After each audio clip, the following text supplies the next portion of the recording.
আজ যে কেকটা শেয়ার করব যেটা দেখতে যতটা সিম্পল এটা করতে কিন্তু আমাকে ততটাই কষ্ট পেতে হয়েছিল। তার আগে তোমরা যারা আমায় চেনো না, আমি হলাম প্রিয়াঙ্কা। আমি বাসায় বাকুলিয়া থেকে ছোট্ট একটি হোম বেকারি চালাই।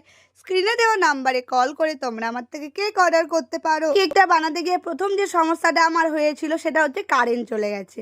তোমরা দেখতেই পাচ্ছ আমি ফ্ল্যাশ জেলে ভিডিওটা বানিয়েছি। আর তারপরে সমস্যা হচ্ছে এই যে কেকের ওপরে আমি যে ধার দিয়ে ডিজাইনটা করেছি এটা আমি করতেই পারছিলাম না।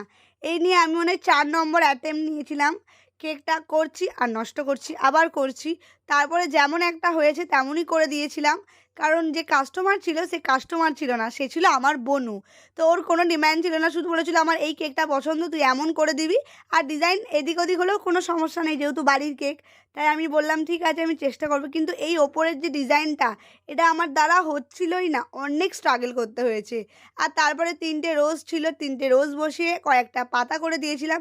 এবার তোমরা অনেকেই বলবে সাদা পাতা, হ্যাঁ ডিজাইনটাতে সাদা পাতাই ছিল। আর তারপরে দেখো কেকটা একদম রেডি, আর ডাইরেক্ট ভিডিও আমার বোনুর কেক কাটিংয়ের।